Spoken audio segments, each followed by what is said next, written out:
అటు సేవా కార్యక్రమాల్లోనూ ఇటు రాజకీయంగానూ ముందడుగు వేసి ఇచ్చిన మాటకు కట్టుబడి ఇక్కడ పాలకుర్తి నియోజకవర్గంలో డాక్టర్ హనుమాన్ల ఝాన్సీ రెడ్డి రాజేందర్ రెడ్డి ఫ్యామిలీ ముందుకెళ్తుంది. ఇందులో భాగంగానే కోడలు యశస్విని రెడ్డిని ముఖ్య అతిథిగా ఇక్కడ ఉంచి ఈ నియోజకవర్గంలో ఉన్న సుమారు ఎస్ఎస్సిలో మెరిట్ సాధించిన 143 మంది విద్యార్థులను వాళ్ళు ఈరోజు సత్కరించారు. దీనికి సంబంధించి వివరాలను ట్రస్ట్ చైర్మన్ హనుమాన్ల ఝాన్సీ రెడ్డి గారిని అడిగి తెలుసుకుందాం. మేడం నమస్తే అండి. మీరంటే ముఖ్యంగా ఇక్కడ ఈ నియోజకవర్గంలో సేవా కార్యక్రమాలతో పాటు ఇప్పుడు రాజకీయ రంగ ప్రవేశం చేశారు. ఇప్పుడు ఈ రోజు చేసిన ఈ కార్యక్రమము రాజకీయంగానే కాకుండా విద్యార్థులను ఉత్తేజపరచడానికి చేశారనుకోవచ్చా? డెఫినెట్లీ ఇది అంటే కేవలం ట్రస్ట్ తరపున చేస్తుంది. ఇది పొలిటికల్ సంబంధం లేదు. ఎందుకంటే పొలిటికల్ సంబంధం లేకుండానే 1994 నుంచి విద్య వైద్య అనేది ఒక ఏం పెట్టుకొని చేస్తున్న సంస్థ అంటే ఆర్గనైజేషను. It's NGO.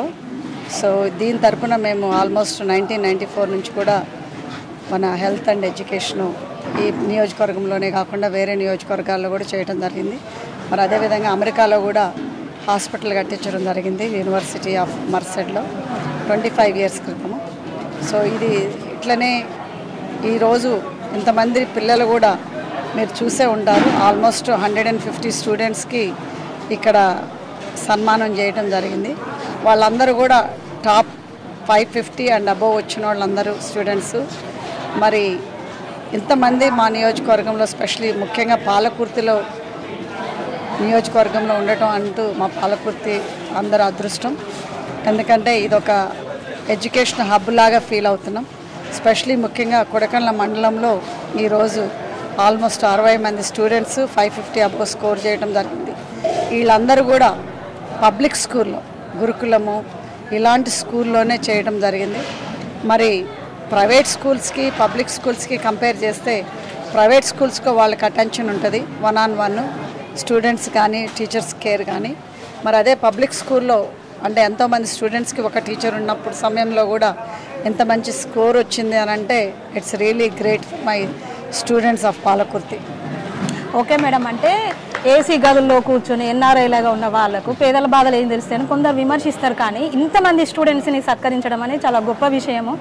వాళ్ళందరికంటే మీరు రాజకీయ రంగ ప్రవేశము చేసే ముందు కూడా యువతను ముందుకు తీసుకెళ్తాము, వాళ్ళకి అనేక అభివృద్ధి కార్యక్రమాలు ఈ నియోజకవర్గంలో చేసి చూపెడతామారు. అందులో భాగంగానే ఇప్పుడు ఎస్ఎస్సిలో మెరిట్ సాధించిన స్టూడెంట్స్ని ఈ విధంగా సత్కరించడానికి ప్రధాన ఉద్దేశం అనుకోవచ్చా? డెఫినెట్లీ. ఎందుకంటే స్టూడెంట్సే మన ఫ్యూచరు.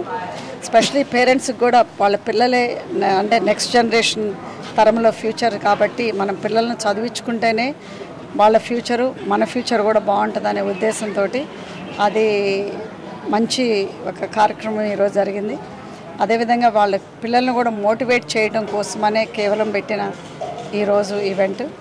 ఎందుకంటే వాళ్ళకి ఆ పుష్ అనేది ఉండాలి. ఎందుకంటే ఇప్పుడు ఇక్కడ నుంచి ఇప్పుడు వరకు టీనేజ్ ఏజ్, దీని తర్వాత ఇంకా మనం కాలేజీకి వెళ్ళిన తర్వాత వేరే ఒక లైఫ్ స్టైల్ అనేది ఉంటుంది. అది వాళ్ళు అడల్ట్స్ అయినప్పుడు ఇది ఫౌండేషను. ఈ ఫౌండేషన్ నుంచి రేపు ఇండిపెండెంట్గా కాలేజీలకు వెళ్ళినప్పుడు వాళ్ళు ఇదనేది ఫౌండేషన్ అనేది వాళ్ళతో తీసుకెళ్తేనే వాళ్ళకు కూడా మంచి భవిష్యత్తు ఉంటుంది. మరి అదేవిధంగా ఎన్నో పీర్ ప్రెషర్లతోటి ఇవాళ రేపు స్టూడెంట్స్ అందరూ మీకు తెలుసు డ్రగ్స్ అనేది చాలా పెద్ద ఇదైపోయింది, మరి ఆల్కహాలిజం కూడా.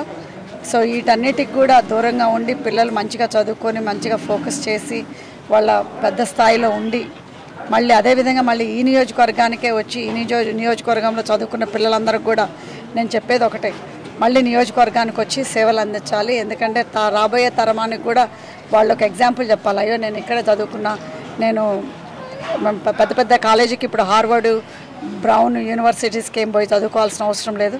మన పల్లెటూరులో స్కూల్లో చదువుకున్నా కానీ మనం ఒక స్థాయికి రీచ్ అవ్వచ్చు అనే కారణంతో ఈరోజు పబ్లిక్ స్కూల్లో వాళ్ళని కూడా మోటివేట్ మెయిన్లీగా పబ్లిక్ స్కూల్ కోసం పెట్టడం మోటివేట్ చేయడం జరిగింది.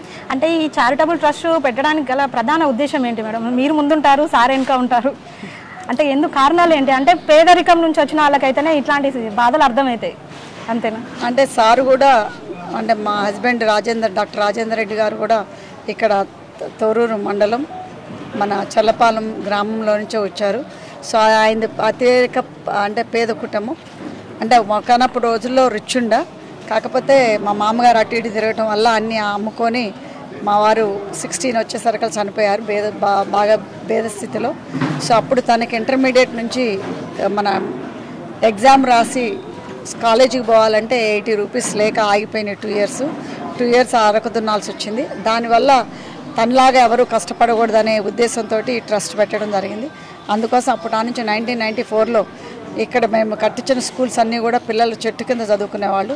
ఆ సమయం అప్పుడు మా చిన్న పిల్లల్ని తీసుకొని ఇండియాకు తిరిగి ఈ పల్లెటూళ్ళు తిరిగి చేయటం జరిగింది. సో అదే ఉద్దేశంతో పిల్లలు కూడా ఏంటంటే ఇప్పుడు మనం పేరెంట్స్ అనుకుంటాం మనకులాగా పిల్లలు కష్టపడద్దు, మనకంటే మంచిగా ఉండాలని. అదే ఉద్దేశంతో మేము వాళ్ళ తల్లిదండ్రులు కాకపోయినా కానీ మాకు ఆ ఉద్దేశం ఉన్నది. మా పిల్లలు ఇప్పుడు ఇక్కడ నియోజకవర్గం పిల్లలు కూడా అంటే పేద స్థాయిలో కూడా మంచిగా చదువుకోవాలనే ఉద్దేశంతో పిల్లలకి ఎప్పుడు కూడా మేము వెనకండి ఉంటాం.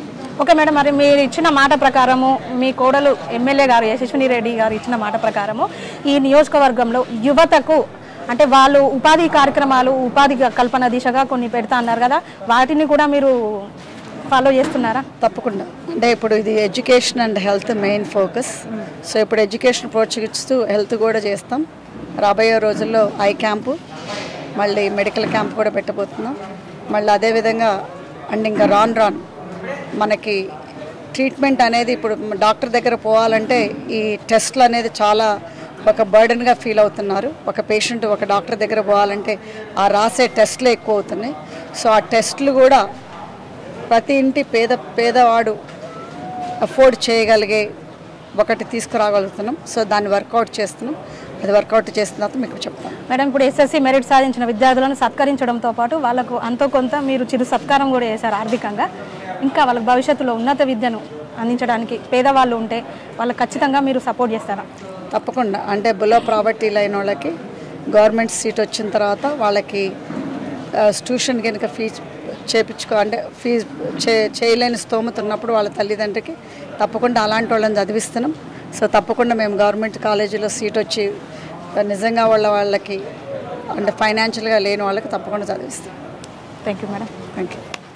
ఇది విద్య అనేది ఈ సమాజంలో మానవునికి అతి ముఖ్యమైన అంశము. ఆ విద్యా ప్రమాణాలు పెంచినప్పుడే యువత ముందడుగు వేస్తుంది, అభివృద్ధి కార్యక్రమాలు కూడా ముందుంటారు.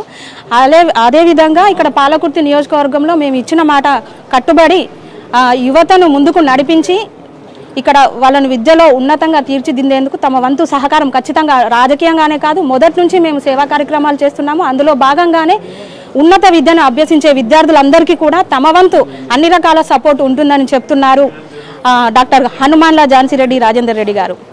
కొడకండ్ల నుంచి కెమెరా పర్సన్ సతీష్తో సోనీ, వరంగల్ టైమ్స్.